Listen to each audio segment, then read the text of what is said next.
Non, franchement, là, les gars, la série...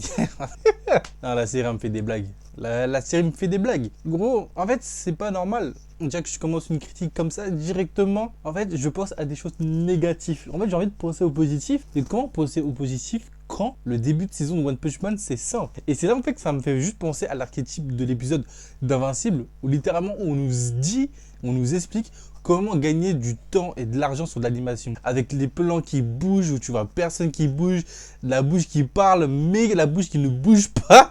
Littéralement, qu'on voit pas la bouche pour gagner du temps et de l'argent. C'est une folie. Des plans où tu vois Garou qui descend de la falaise, mais vraiment tout lisse, c'est tout lisse. Pourtant, je pense que la scène, vous l'avez vu les gars sur Twitter, elle a tellement bad buzz, hein, ouais, c'est littéralement un gros bad buzz par rapport à du coup cette saison de One Punch Man que ça a tellement tourné les gars sur les réseaux sociaux. Cette scène que non, franchement, c'est dingue. Bref, en tout cas, salut les gars, salut les filles. On se retrouve aujourd'hui pour toutes nos vidéos sur ma critique sur l'épisode 2 de One Punch Man, disponible sur je ne sais même pas quelle application carrément pour vous dire, je regarde sur un site, je peux même pas vous dire le site, mais je regarde sur un site. Mais bref, tout ça pour dire que franchement les gars, pour cette saison 3 ouais, de One Punch Man, je pense que je vais juste faire abstraction de l'animation en vrai. Je pense que je vais juste faire abstraction de l'animation.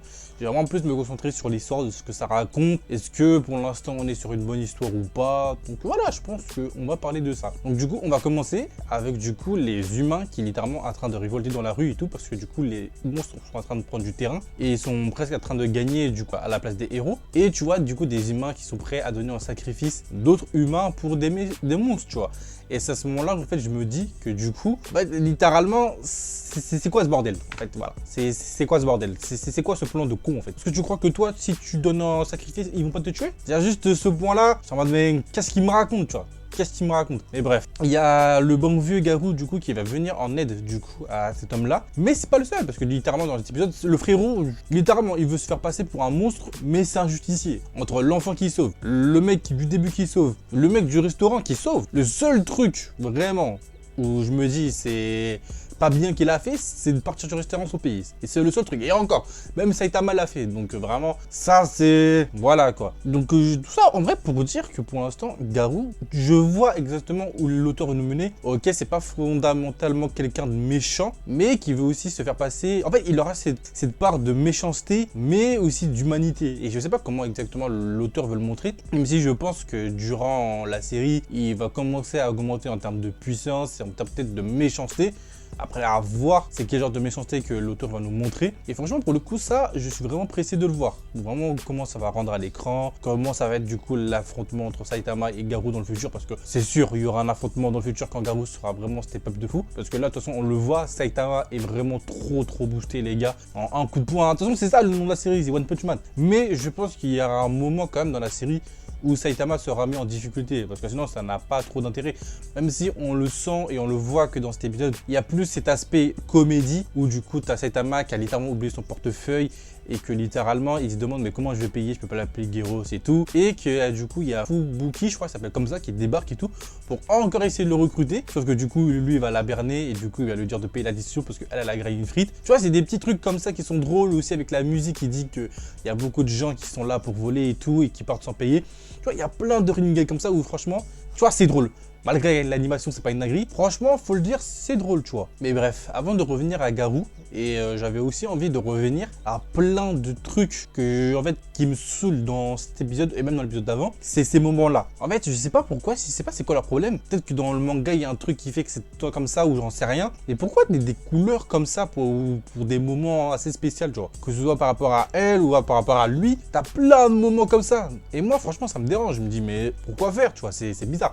Et je me dis, tu vois, c'est vraiment pour montrer l'expression ou l'énervement ou la joie ou j'en sais rien, quel autre sentiment, mais je comprends pas pourquoi montrer comme ça, tu vois. Mais bref, ils font ce qu'ils veulent, de toute façon, on a attendu 6 ans pour avoir ça, donc franchement, autant se plaindre, ou... je sais même pas quoi dire.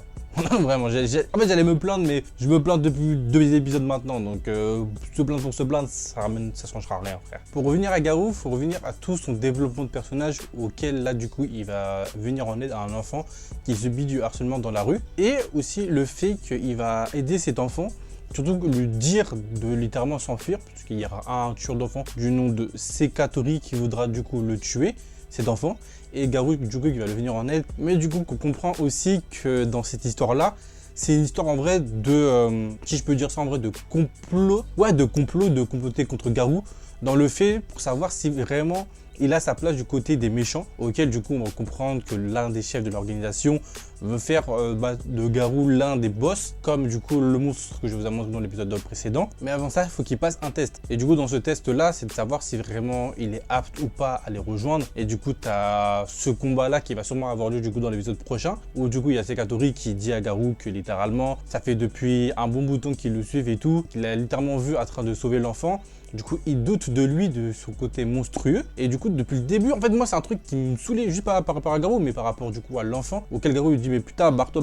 Et lui, il est là, il reste, il veut pas partir. Donc moi, juste, il me cassait les couilles. Franchement, si Garou l'aurait buté, franchement, j'aurais été heureux là, parce que franchement, il me faisait chier. Pour le coup, il me casse la tête. Mais bref, tout ça pour revenir au fait que du coup, Garou va affronter Sekatori et l'autre gros monstre, je sais même pas comment ça s'appelle, on s'en fout. De toute façon, ils ont des designs de cons.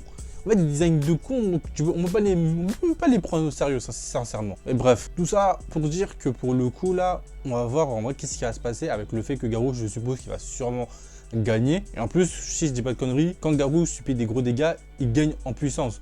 Il a subi des gros dégâts à cause du coup de poing de Saitama. Donc je suppose qu'avec ça, il va sûrement pouvoir les battre, ou je sais pas, il y a sûrement un truc qui va devoir se passer. Et je sais pas comment ça se passe si par exemple il les bat, il retourne au repère. Mais je pense qu'il y aura un truc, même s'il les a battus et tout, il les aura butés, il sera quand même accepté, mais je sais pas en fait comment, où ça nous emmène en fait tout ça. Parce qu'en soi, t'as encore ce running gag Saitama et tout qui s'ennuie parce qu'il fait que de battre ses adversaires avec un seul coup de poing. Après parce qu'il est aussi naïf, il est vraiment bête. Donc t'as toujours cette petite traîne narrative autour de Saitama. Mais là je me demande en vrai, tout ça va nous emmener où en fait concrètement, parce que pour l'instant, en 2 épisodes, on peut pas forcément savoir qu'est-ce qui va se passer. Mais bref, en vrai, je pense les gars, j'ai dû faire le tour de cette critique de One Punch Man, donc en vrai, je pense qu'on va s'arrêter là. Donc les gars, les filles, n'oubliez pas de commenter, liker et partager, c'est très important pour moi, les refs, et on se dit à la prochaine pour une prochaine vidéo. Salut tout le monde.